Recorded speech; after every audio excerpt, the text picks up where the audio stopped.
What strategies can help me maintain a healthy balance between my work and my personal life? Sleeping at night for 8 hours is mandatory. The best time for anybody should be 9 to 5, but most of the youngsters will say that is not practical. So how do we teach the children the difference between being competitive and being aggressive? Telling them what is right and wrong becomes very important. If you have not told them what is right and wrong, parents are busy from day to night, they are working themselves. These are nuclear families, and the child is being parented by the social media. So definitely his all inputs are from the social media. That is where you have to understand, you have to sit down with the child. Families को एक mentally healthy environment घर पे कैसे बनाना चाहिए? सबसे पहले तो मोबाइल हटाओ. अपने एक ही घर के अंदर एक ही कमरे से अगर दूसरे से बात करनी है, मोबाइल पे हो रही है. मैं कहूँगा टेक्नोलॉजी का जुडिशियस यूज. उसकी सारी पॉजिटिव चीजें लो, उसकी नेगेटिव चीजों को हटाओ. कोई भी प्रॉब्लम आती है, आपस में कम्युनिकेशन इतनी अच्छी होनी चाहिए कि वो शेयर कर सकें without inhibition. So how do you think we should draw a line, and we have got 1 million views on one reel, probably it will not come on the second one. How do we understand that point?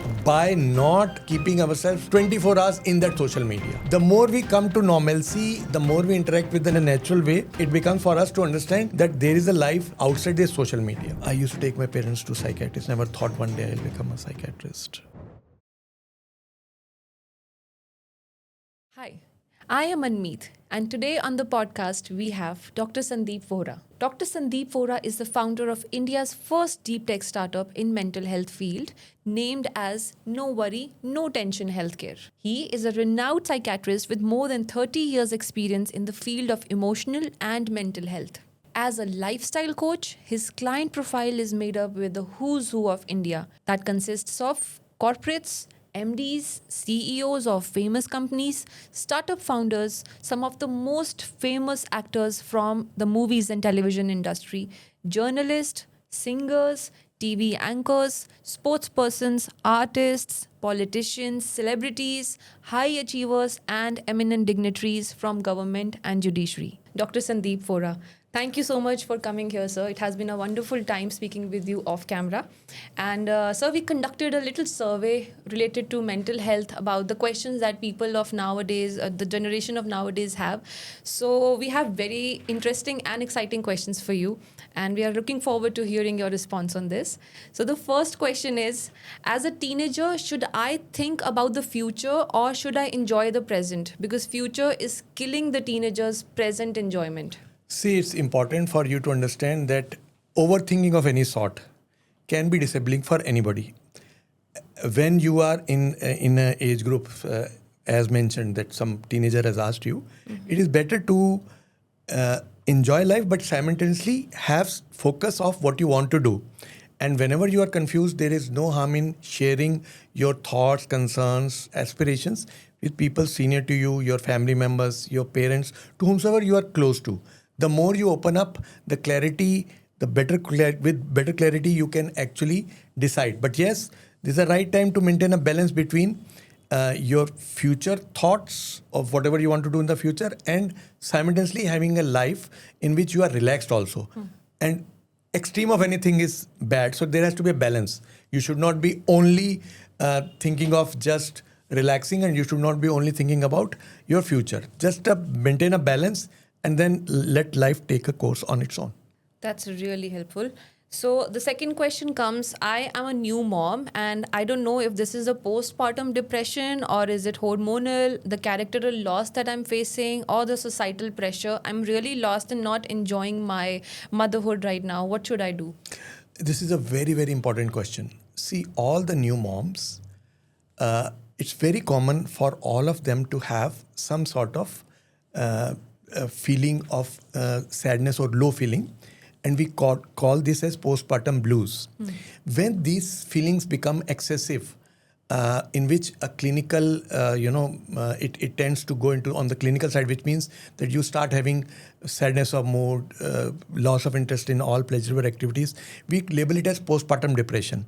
So depending on the severity of the problem, many times we find that these are self-limiting. After some time, these symptoms can tend to go away. But I would suggest to this listener that if the symptoms are severe, she must consult a mental health professional. The commonest and the best way to ward off your postpartum blues is, remember, this is what I'm telling you is the most important aspect, have 8 hours sleep at night. Now the question is, with a newborn, the mother cannot sleep, and that predisposes her. Already she has come out of such a hormonal changes and such a major change in her life after the changes she has experienced in her body, and with the new responsibility of newborn. So whenever I get females who have come, who are newly recently they have become mothers. mother, they the first thing I check is, and 95% of the time they are not sleeping at all.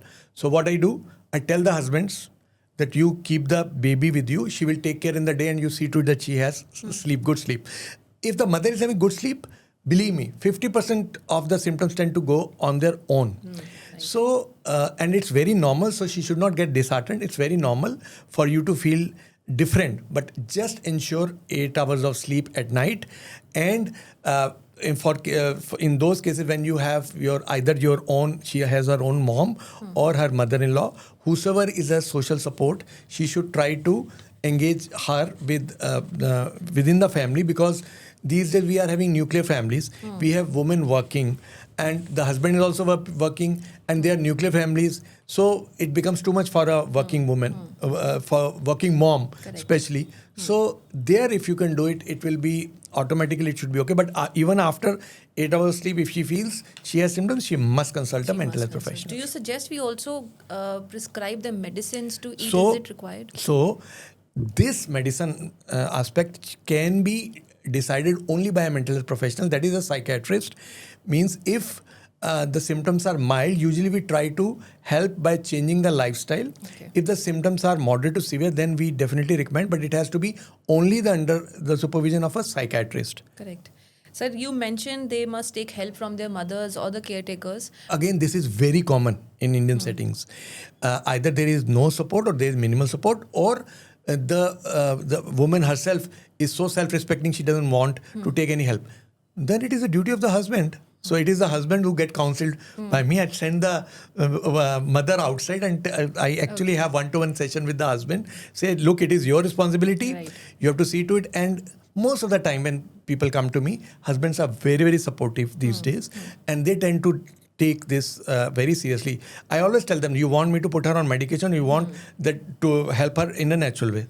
So the husband then, many times, the husbands have to then take the role of a mother at Correct. night of looking after the baby. So they need is to hear from somebody who can help them, because they don't know the next step. Absolutely. They don't know the path that they need to follow. So it's a very good suggestion. Okay, so the next question from our viewer is that she has recently joined office, and she has suddenly taken a lot of stress, and she thinks that she's gaining weight because of stress. So what should she do in that case? It's very common that when you are stressed, you tend to gain weight. But this is not the diagnosis which we, just because you have joined and you are stressed, you are gaining weight. First thing is, she must get herself thoroughly evaluated. She must get all the basic blood tests done. The way we say, get a whole body checkup done. Once that checkup is done and everything is normal, then only stress acts as one of the commonest diagnosis in such cases is hypothyroidism. Okay. Many times you have other physical problems, vitamin deficiency. These are few things which tend to put the stress. So on one hand, we have to cover up for that. The other thing is, one of the very common lifestyle issues which lead to weight gain is erratic sleep. Okay. So if you're not sleeping on time, if you are erratic, it is because when you are sleeping normally, then your glucose metabolism, all the other parameters, they tend to get reset to a Correct. baseline normal. But when you don't, it tends to go in the negative direction. So having adequate sleep of 8 hours at night, and that also, many times people say that, okay, we are sleeping in the day, but that is not the solution, because our brain gets a reset and relaxed state at nights with night sleep only. Somebody has asked if there's any practical steps or daily habits that they should follow, because they have regular anxiety, depression, and sometimes they feel like killing themselves. Is there something they should do to just stay away from these thoughts? No, see, anxiety, depression, and feeling like killing. If these thoughts are coming, the third one, killing yourself, you must consult a mental health professional immediately. Regarding anxiety and depression, see, these days what we see is that changing lifestyle, And as I just mentioned previously, that erratic sleep and inadequate sleep. So neither you are sleeping well quantity wise, nor is your sleep sufficient, that is quality wise. Correct. So you tend to become more predisposed to any sort of anxiety or depression if your lifestyle is not healthy. Plus you tend to take coffee, nicotine, caffeine, nicotine, all these things. So you should avoid this. Anybody who thinks he or she is getting suicidal ideas, this is a red flag for us. They should immediately consult a mental professional. Usually such things happen when there is extreme level of anxiety, extreme level of depression, or there's too much of pressure, and the person is either the circumstances are such, or the person doesn't have social support, or there are multiple stresses in the life. It could be anything. It could be a breakup. It could be financial loss. It could be anything, relationship loss, anything. So based on the cause, we then suggest a treatment. Okay. But they definitely need to see a specialist. Anybody who has suicidal ideas should immediately, as soon as they see this podcast, should consult a psychiatrist.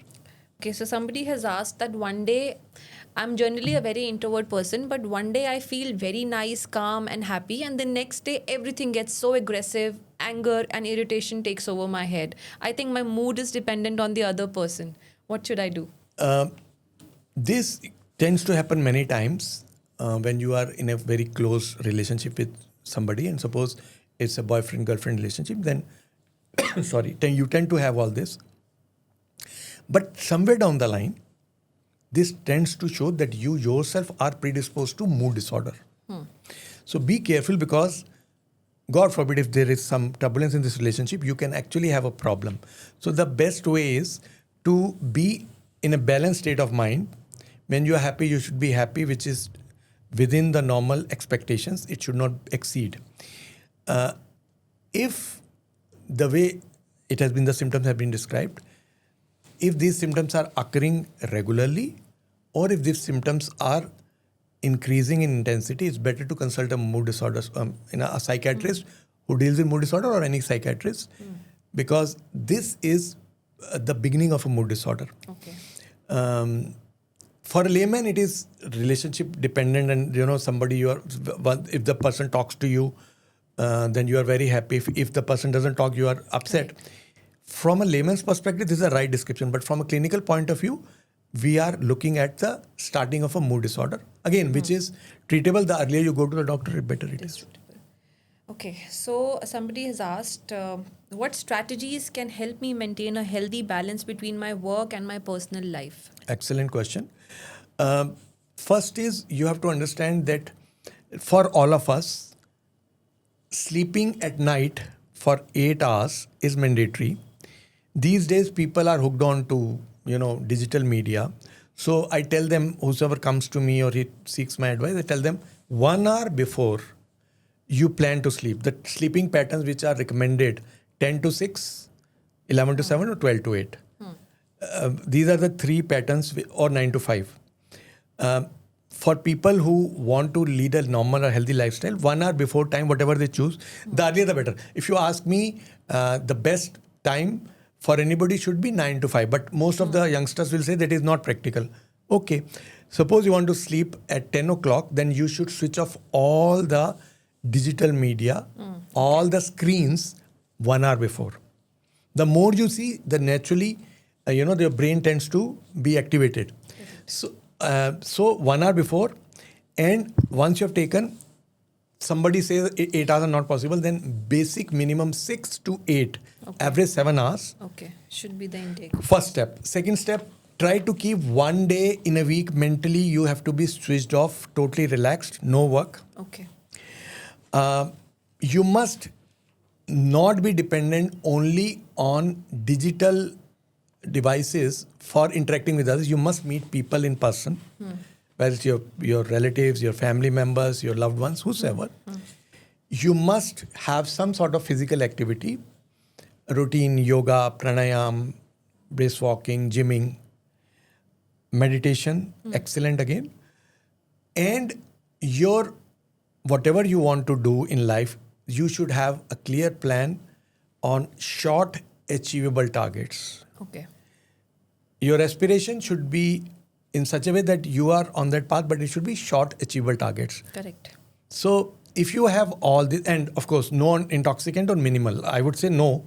If you want to, no smoking, no drinking, and no caffeine. Okay.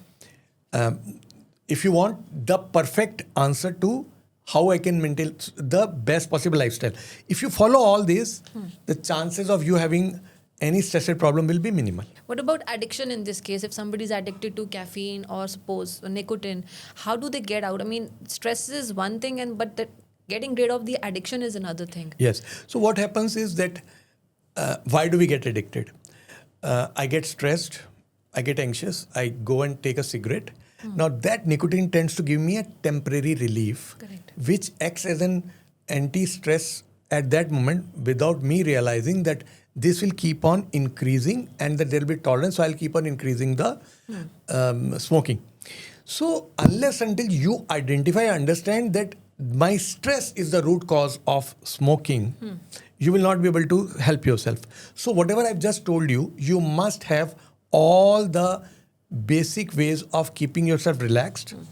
If you want to cut down, there are two ways. Either you do yourself cold turkey, means you suddenly stop all the cigarettes, or you go and you decrease it, gradually. If you're taking 10, you make it 8. Okay. And of course, there are multiple ways. We have a nice support system in which you have anti-nicotine, Okay. Nicotine replacement therapy Okay. that can be used Okay. under the guidance of a doctor. Okay, so one of the most popular questions that we have received is that with influencers or even with regular users on internet, anxiety and the depression because of views and comments and likes has increasingly taken over their lives. They feel that one day if they've got million views on one reel, the other day they are not received as much and they get really depressed about it. Is it really something to be depressed or tensed about, or is it not? Let's understand first. Let's understand why it happens. We had an unfortunate incident of one of the influencers, taking her life also. Correct. Recently. Unfortunate. See, I just gave you example of nicotine. Similarly, now that our life is, especially for youngsters, it is surrounded and we are enmeshed with social media. If you get one like, the brain in your brain there is dopamine release. Right. That is a pleasure chemical. Now, once that like increases, the dopamine increases. So ultimately, you get hooked on to these likes like any other addicting drug. So somebody who's hooked on to nicotine, alcohol, smack, cocaine, it has been proven all over the world that this addiction is exactly same. The brain, if you see check the brain cells, the areas, similarly exactly same. So we are getting hooked on to likes and they act as our daily fix. True. And once I don't get that fix, I'll have withdrawals. So that withdrawals would be, I will be feeling low, and that is where we have to understand that we have to actually understand that this is not the real life. This is a life which we have created for ourselves. Correct. So everything is good in moderation. You should not be over dependent on this. And why this happens? There's a vicious cycle. You are not getting the likes. Then what will happen? You will have the withdrawal. The dopamine is missing. You will feel low. Then you will again do something more to get more likes. So this vicious cycle tends to make you addict of those likes, which tends to be detrimental to your mental, physical health in the longer run. So how do you think we should draw a line and feel that, okay, if we have got 1 million views on one reel, probably it will not come on the second one? How do we understand that point, that we have to really draw a line and not take it on our head? Absolutely, because by not keeping ourselves 24 hours in that social media. Okay. We are 24 hours looking, we have left everything, we are not looking after our social life, we are not looking after our personal life, we are always in front of the screen looking at how many likes we have got. So we have to maintain a balance. The more we maintain a balance, the more we interact with the outside world, the more we interact with our relatives, friends, well-wishers in one-to-one in-person meeting, not digital life. the more we come to normalcy, the more we interact with in a natural way, easier it becomes for us to understand that there is a life outside this social media. Correct. Great. Okay, so And if somebody is feeling too much anxious or depressed, they must consult a mental health professional, because many times what happens that because you are putting these reels and suddenly you check that when I see such people, they come to me and I check that we have not slept for so many days. Yeah. So just correct the sleep cycle. So your sleep cycle should be correct. You should have fixed number of hours, not excessively, for social media, and you involve other aspects of your life like another normal human being. I've recently realized that children as low as in age of 3 years old are getting addicted to games, playing games on social media and earning points. And there have been a lot of people also promoting this fact. So how do parents get to understand that this is not just their kids are not getting technologically advanced, but they're actually harming their own health? Actually, if you see that worldwide research has shown that if you put the children at a younger age, their development will be much, much slower, mental development. They will not be able to read because they are always on media. So it is not at all recommended for the newly born, or I would say 2 or 3 years old young children. Not at all. It is not recommended for the. We never recommend the parents to give them this. Okay. Only one. Second thing is they must have full control. For the younger children, the parents should have full control. And now you have multiple parental controls. You have multiple apps. Correct. Which can be downloaded. They should know how much time is being spent by the child on any platform for the slightly elder children. Not the younger. For younger ones, I've told you, not recommended at all. Recommended. And there has been latest research. It has been released. It has come on 4th of this May only. So it has been done for adolescents, the age from age 13 to 17 years. They have screened. It's a Canadian based research, in which they have screened 560 adolescents, and they found it was not only the quantity of time but quality of what you are seeing also, which predisposed adolescent to mental health issues. So it was said that as far as quantity goes, any adolescent spending more than 2 hours on social media, I'm talking of non-academic use, is predisposed. And anybody who doom scrolls, which means you passively just keep on scrolling, Correct. they are predisposed to mental health disorders. And out of 560, around 48%, you would say that every second child who did not have past history of mental health problems were having anxiety and depression. Okay. That shows that the adolescents have a raw brain. They are maturing, and they tend to overload it with multiple images or multiple, it tends to predispose. So my recommendations are limited use. Excessive use is going to be very negative for them. Talking about adolescents, there was a recent release also called Adolescence on Netflix, where there was a child who was just 13 years old, had killed a girl in his class. And the reason was, of course, digital. It was all social media embarrassment or harassment that he was putting up for. So it has been a huge talk of the town, especially in India, because a lot of parents got to understand that what they have been not, Let me give you my inputs. When my patients told me, I saw it. It is one of the best possible, OTT platform series you must see. Yeah. All parents should see. And that shows that, and it has been made in such a nice way, because it shows that all of us are responsible, not only the child. So that is actually telling us what is happening to our children, and we are not aware, because in that adolescence series, that web series, the parents were not aware. The child was sitting in the room. Correct. And one day all the armed forces, from the law side, they come and they just barge in, which tends to shock them. They feel there's a mistake, and he's responsible for killing this child. So, and why? Because the child was being bullied. So all these things indicate that we have to be very, very careful, because there's a different world which we can't see, especially parents can't see, either they are busy working or, and the adolescents or the children, for them that becomes the only world. So there's a huge shift in the society last 15 to 20 years. Right. So how do we teach the children the difference between being competitive and being aggressive? They feel that being competitive means bashing the other person down and then winning over them. It's very simple. You have to, first thing is there has to be direct communication with the child. The parents have to have one-to-one, interaction in a very non-threatening way in which they should talk to the child and they should encourage the child to speak his or her mind. Many times the children tend to have their own views. They have not understood. So telling them what is right and wrong becomes very important. If you have not told them what is right and wrong, because the parents are busy, they are from day to night, they are working themselves. These are nuclear families, and the child is being parented by the social media. So definitely his all inputs are from the social media.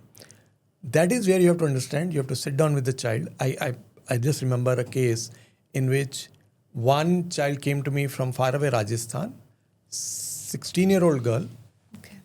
She was topper till till 12 years of age, 6th class, and after that she was so much into social media that she stopped studying and she could not concentrate. When I checked, she was spending around 14 hours per day. Okay. That's too Another much. child came who was, this was also a girl, that was from Delhi only, and this child, the parents were working and the child was seeing a few of the adult images, Okay. and which played havoc on her mind, and she started getting obsession about those images. So these all indicate that as parents, the parents must have a control in a balanced form, and the child should understand and perceive that this is for his or her benefit.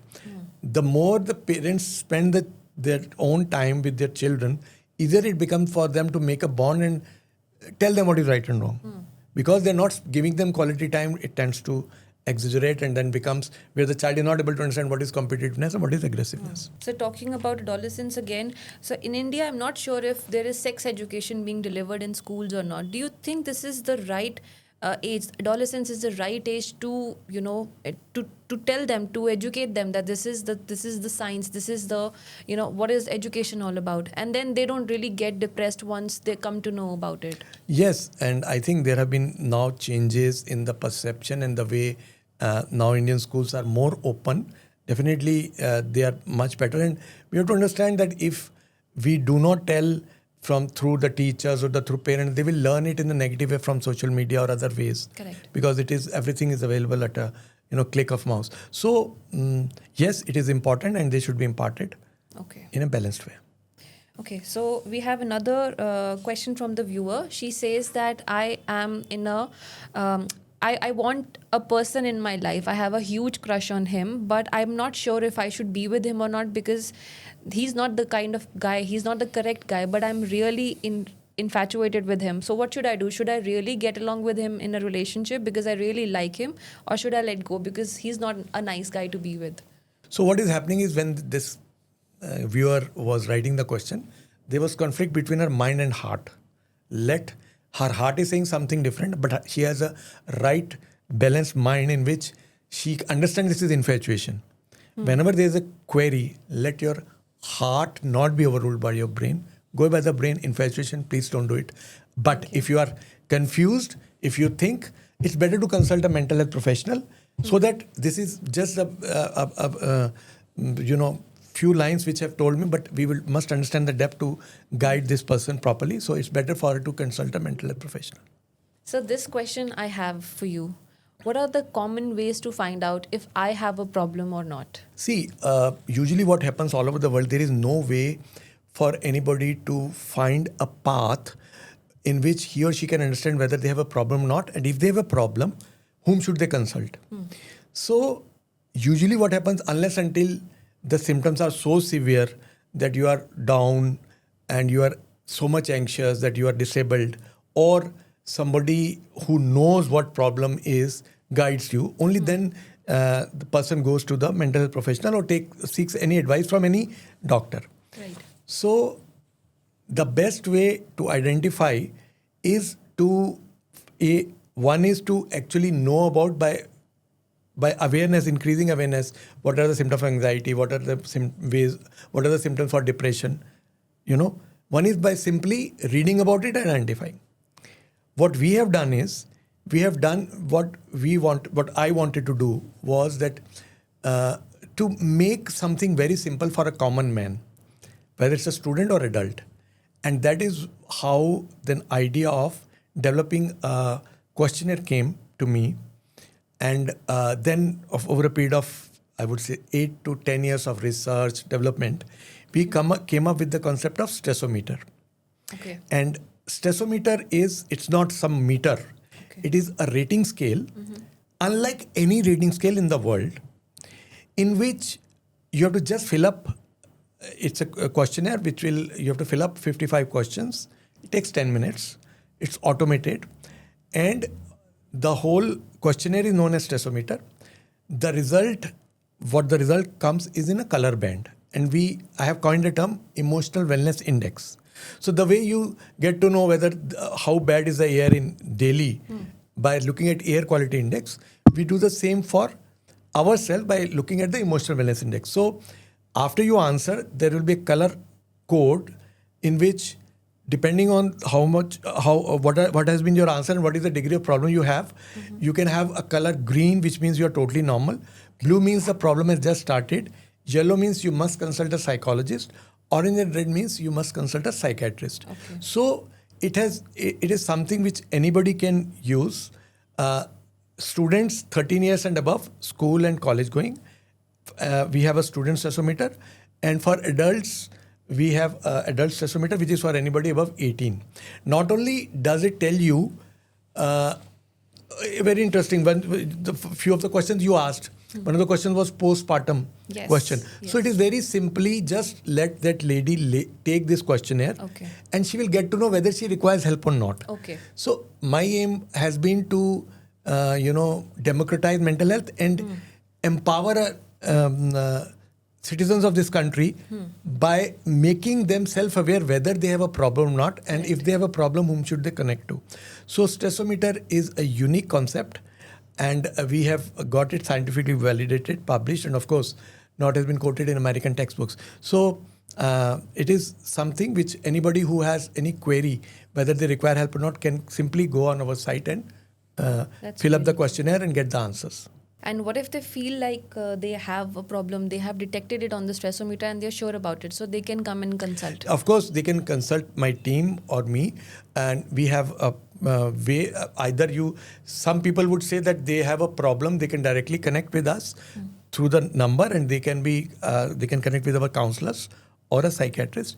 And similarly, those who are not sure can go through the stressometer, or anybody who wants to use a stressometer and go through that path can do it. Okay. Many people get confused, they're not happy. So we have a separate happiness scale, which we have labeled as Goldstein-Vohra happiness scale. Okay. And this was my great friend who's no more, Mark Goldstein, one of the very famous psychiatrists of USA. With him, I have made this scale. It's a very short scale. It has 7 questions, and you just fill it up in 5 minutes. There will be an answer whether you are happy, unhappy. If you are unhappy, then you have the choice of either connecting to the psychologist directly, or you can then go to a stressometer like that. The choice is yours. So you can get your happiness quotient also, as well as your emotional wellness also. That's really great, and that's something that's really new, and everybody, I think, should take it. Absolutely. Once if they feel that they have a little stress or they have a thread of anxiety that they're facing it. There is one question about telemedicine. Should we do it? Okay, sir. So how do you think telemedicine is important to us for a mental health? Absolutely. See, the thing is that telemedicine would means any ways in which we are using any sort of technology. In the past, when I started practice, patients would come to me from all over the country. So it was very difficult for them to follow up with me, because with the patient would come 1 or 2 family members. They would spend, money on travel, then come. So at that time, around 30 years back, I started telling them, okay, I will give you consultation on telephone. So I would make a file of each patient, put it in a folder. At that time, we used to have files. And then with the relationship number, they would ring me up and I would answer and take the calls and answer them. So that is how it started. Now, that has gone into very much higher form. And of course, post-pandemic, everybody, all the doctors started understanding, all the patients and all the caregivers started understanding the importance of telemedicine. In our field, we call it telepsychiatry. So in that, the biggest advantage is that you can connect to the remotest area of the country and provide the services. Imagine somebody far away. Now that in our country, internet penetration is very good. Plus, the digital services are very cheap. So it can be utilized. So from in our, and the most important aspect in our field is telepsychiatry is we don't have to examine the patient physically. Correct. So our field is the best possible suited for all the services, both from a clinician as well as the patient or the caregiver's perspective. So I have been doing it for last so many years. And patients from all over the country, they connect to me by taking an appointment. And of course, then they are provided the services. Of course, it is always better to come and meet the doctor in person. But many times you see that the cost effectiveness you can't compare, because if you just talk to the doctor, you can be available on video, and doctor can provide you the services. So it is something which is going to increase gradually. The percent of people taking it will gradually increase further, as has been seen post-pandemic. Sir, I have a very layman question for you. This is not from the survey actually, but how do we analyze, like ladies nowadays are claiming that they are stressed because they have certain family members or they have their husbands not supporting. They are not really stressed, but they are anxious about things happening in their life. Do you get patients on a regular basis who claim that their mother-in-law is not nice, or their husbands are not supportive, or they don't feel like living with them anymore, which are not really... It's a very common problem. But is it like something that you can treat, or is it something that a life coach can help? Okay, so let's understand the difference between a psychologist and a psychiatrist. Psychologist is somebody who's done masters or masters after bachelor's in psychology, clinical psychology, counseling psychology, or diploma. Somebody, and these are the people who are talk therapists, in which they will tell you, you will share your thoughts, emotions with them, and then they are trained for helping them for therapy. Okay. Whereas the psychiatrist is somebody who's MBBS, MD or diploma in psychiatry. So medical doctor is a psychiatrist. Okay. So it's depending on the availability, because there is dearth of mental professional. Whosoever is nearby you, you should first go to that. But if you ask me what is the best way out, it's always better to go to a psychiatrist first, because he or she will be able to analyze whether you have a medical disorder underlying or not. Correct. Because you have anxiety or depression, it can be because of some physical problem, vitamin deficiency, thyroid problem, adrenal problem, any other problem. So medical doctor understands the medical aspect, besides being trained in various forms of psychotherapy as well as psychopharmacology, which is medicines. Okay. So anybody who comes to us, usually people come to us once the problem has increased to a great extent. Correct.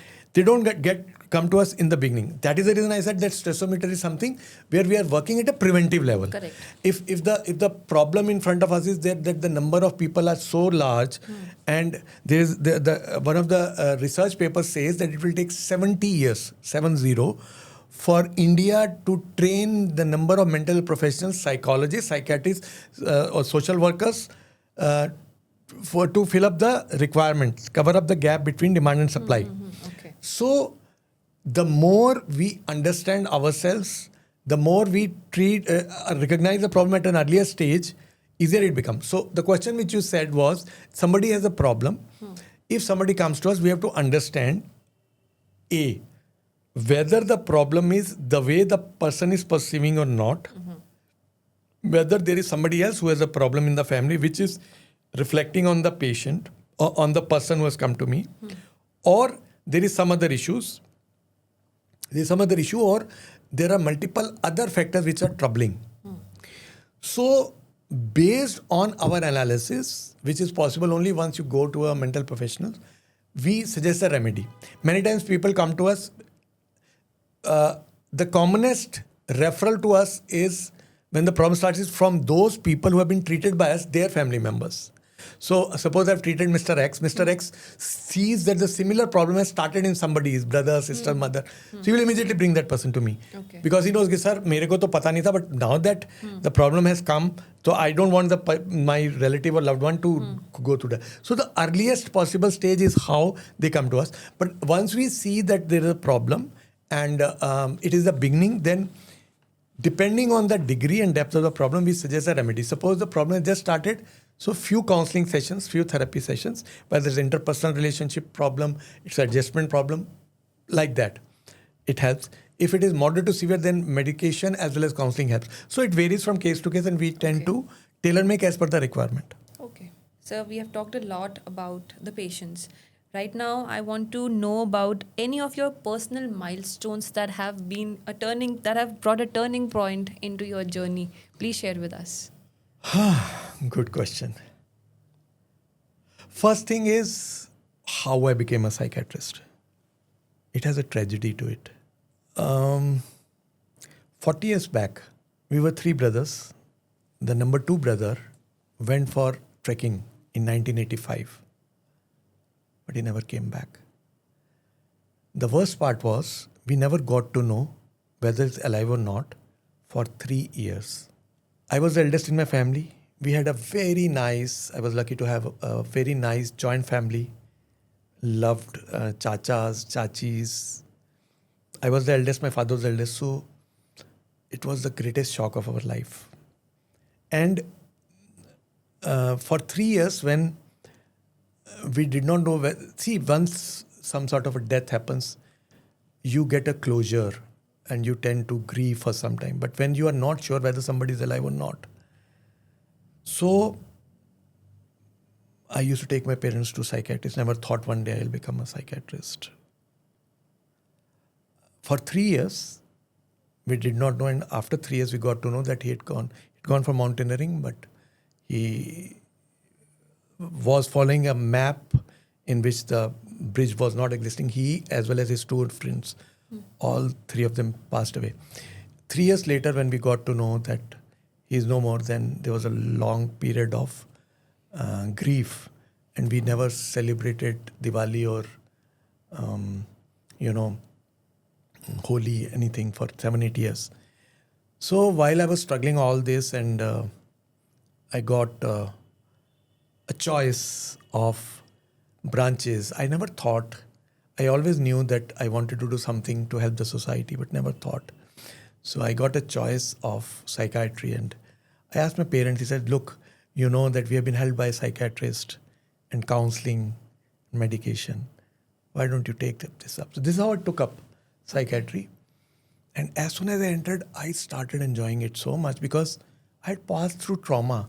Anybody who would come in front of me and sit, I was able to relate with that person so well. And that is the reason my connection started becoming very fast, very quick. And to that extent that, parents, after I joined also, the patient would wait for me for hours to, have appointment with me.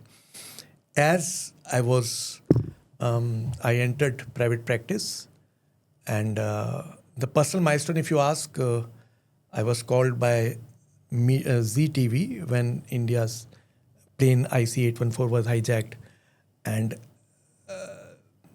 I never planned this. So once I was on TV channels and they started asking me about mental health, it was so much of responsibility for me. I would do, at that time we did not have so much of internet. I would, before answering any question, I would, go through all the possible, textbooks to understand and to give the right answers. So that was the first point for me where as soon as I started appearing on media, people started recognizing me and started getting referrals from all over the country, including the best part was I started getting referrals from the richest to the poorest. Oh, okay. So it was a whole bandwidth, and the most interesting aspect is that all the humans, all of us are the same. irrespective of caste, creed, or religion, whether rich or poor, you have the same number of arteries, you have same number of veins, and you have the same way of handling things. So when I started appearing on TV, then one of the most turning points was that I used to appear on various TV channels, and there would be morning shows in which I would take up the questions and answer. So once I was sitting in my clinic, I saw a very old man with a daughter from a faraway village who came, and he came and the elderly person came and touched my feet. I was taken aback. And the child also, the girl, must be 15, 16, she came and she touched my feet. Did not understand what was happening. And then he said that, Dr. Vohra, while we were, my daughter had a problem and she wanted to kill herself. And she was seeing your program in which you mentioned something about obsessive compulsive disorder, OCD. And she understood that she was having repeated thoughts, and she then started taking treatment. And that somewhere down the line, gave me this thing that, okay, this can be this media where we can reach so many people. It can be a game changer for the people of my country. With that, I had the opportunity to meet the Honorable President of India, Dr. APJ Abdul Kalam. I had the great opportunity, and I got 45 minutes with him at Rashtrapati Bhavan in 2003. We're talking 22 years back. At that time, INSET was launched. So I was very much thrilled. Of course, if I look at hindsight, I feel that I was naive because I thought INSET can be used for taking the mental health services all over the country. Of course, the Honorable President was very kind. He listened to me, encouraged me. Then, since I was approached by who's who of the country, so I started treating them. One of the people told me that, there was a huge money to be, by the elderly of the family. He wanted to they divide the amount. And I said that I'm treating the person, but I'd like to take a second opinion, because the reason was that I wanted to make sure that not only the person is getting the right advice, but medico-legally also we are covered. So they said, okay, the best one they chose, and they wanted somebody in USA. The next turning point for me was I went there, I wanted to make something. I wanted to give the best possible services to the country, to my country. So I had a long discussion with that group of, a team of psychiatrists, psychotherapists, psychopharmacologists, substance abuse specialists, because all those 5 or 6 different, specialists were required in this case by this person who was one of the most powerful people of the country. So after all that, the head of the department came out and asked me from where I had done psychiatry. So I got flabbergasted. I was slightly, this is again 2001, yeah. So I thought there is some cultural issue, or maybe I've not been able to convey something. But I said, why ma'am? But I have done it from Delhi, New Delhi. She told me, you are excellent. Wow. When she said that, we used to read American textbooks. It suddenly told me, if the Americans whom I keep them in a high esteem, if they are saying I'm good, I must give back to the society in the best possible way. Besides that, whenever somebody who has been either running the country in one way or the other, or who's the decision maker for the country, or somebody who's most sought after, player, actor, actresses, TV anchors, journalists, who are the most sought after, and they come to me for lifestyle modification or many times psychological issues, either for themselves or for their loved ones. Okay. That gives me a feeling of doing something good for the country.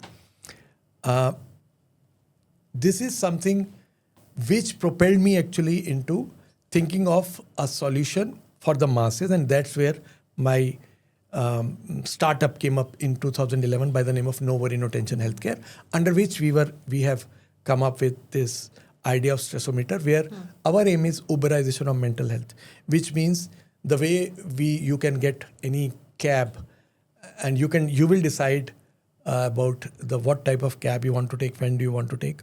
So Uberization of mental health by using the technology platform. That is where from there we, it crystallized, and now we are at a juncture where we are likely to be partnering one of the tech giants, and we hopefully will be able to provide services to the masses, everything from prevention to cure on a single platform.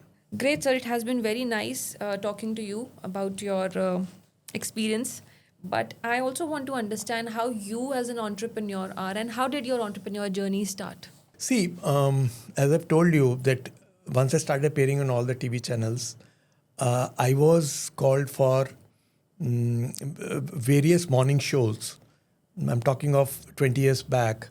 So in the morning shows, I would be, people would be asking me questions. So once, this is again 20 years back, once I was sitting on one of the channels, and this show was for 30 minutes, and I got 8-9 calls.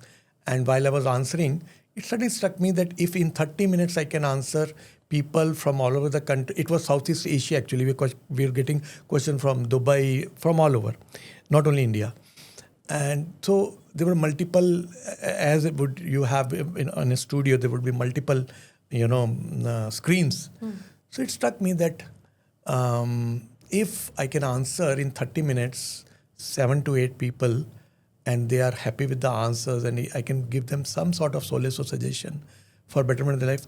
If I have multiple screens, and me or people in my team, if they can use technology, at that time it had not advanced the way it is, so why not?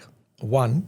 Second, there used to be a lot of commotion while I was in my hospital, and there would be always scarcity of rooms for the doctors, which happens in any corporate hospital. Any hospital which is sought after, you will have multiple doctors qualified. So they would have to do rationing for the rooms. So once what happened that I wanted to continue staying, then to see the patient, but of course the other doctor was also loaded with patients. So that the patient got disappointed, and he felt bad. So I thought, so if I do something like this, that again, this space should not be a constraint in my solution.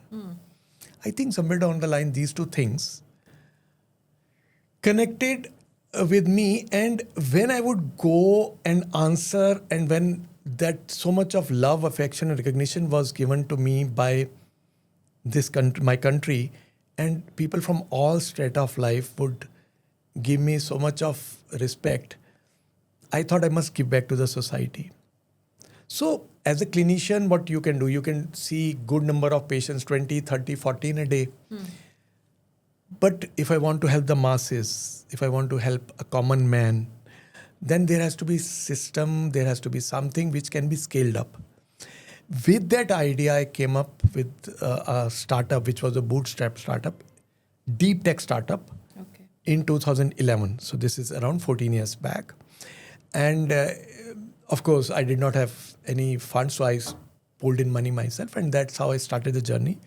And during this process, then something in which I can screen multiple people, and that is how the stressometer concept came.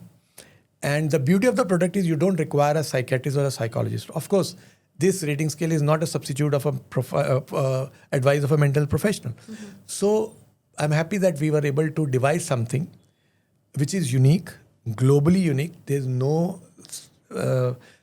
solution like this anywhere in the world, in which you can screen the masses. And you'll be glad to know that it has been adopted by University of California, San Diego.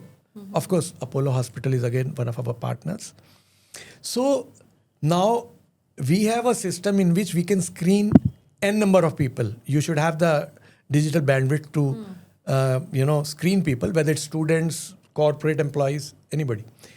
And it has been scientifically validated. It's been published in well-reputed journals, including a textbook.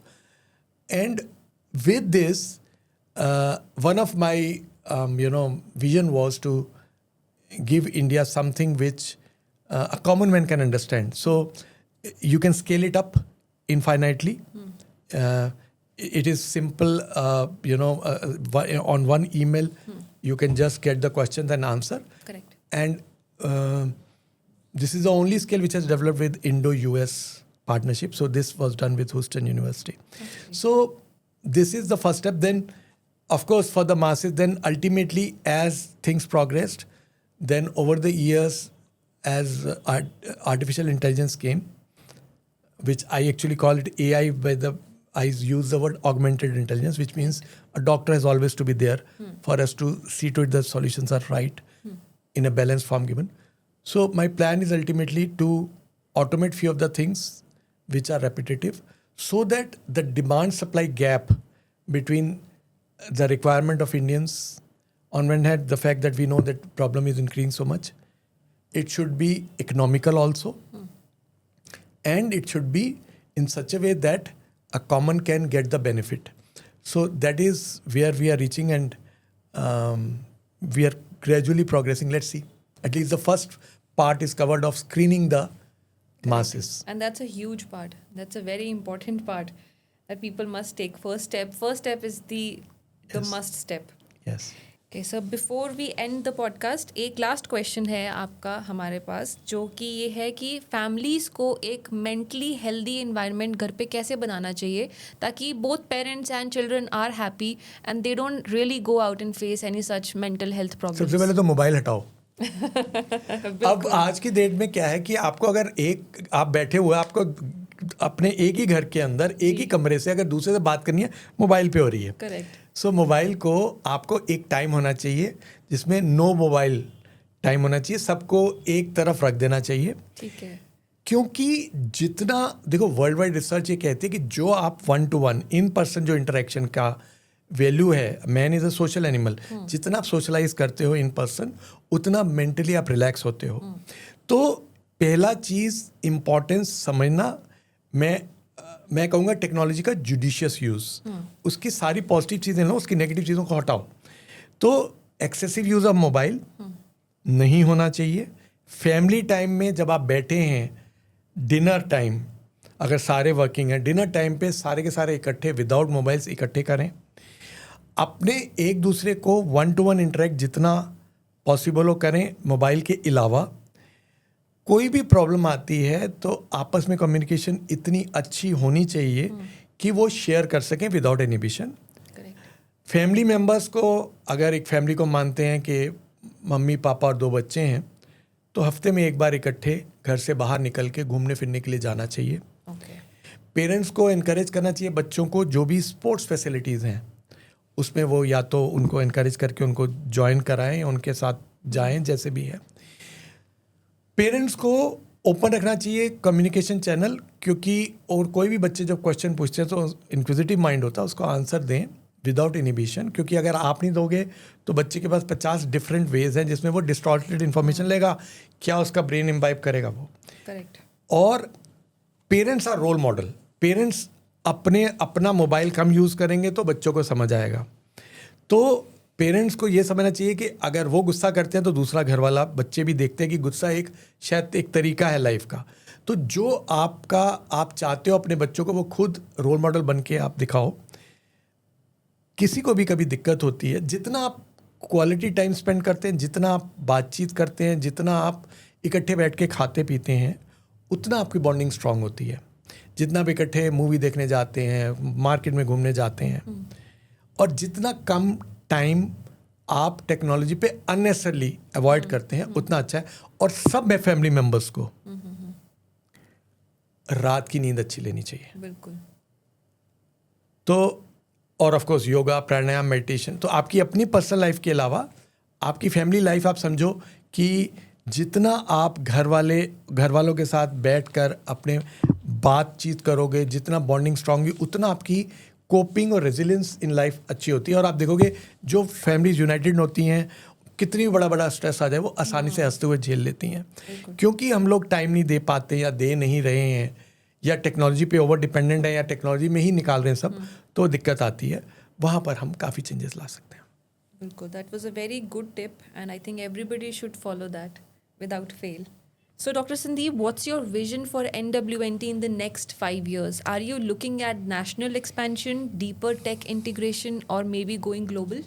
See, our plan is to cover up both the aspects. We call it as glocal, which means acting locally and thinking globally. So it's an amalgamation of both the aspects. Of course, we have partners in USA as well as in India. So our plan is to provide all the services to the student community, higher education institutes, corporates, even for a common man. So mental health services which are easily accessible to everybody at an affordable cost, as well as taking all this innovation which we have, including our, what we are trying to do, AI-based analytics Okay. at a global level. So on one hand, we want to expand in India. On another hand, we want to take it out of India and see to it that India is on top in the field of mental health globally. Thank you so much, Sandeep sir, for coming here and for sharing the thoughtful and insightful session with us. It was an honor to have you around the corner, around the table, and we really look forward to take out at least 2 cents. I hope everybody will take out 2 cents from the session and implement in their lives, because if mental health is healthy, if you are healthy mentally, you are healthy physically, and you have the will to go ahead and do and achieve everything that you want to achieve.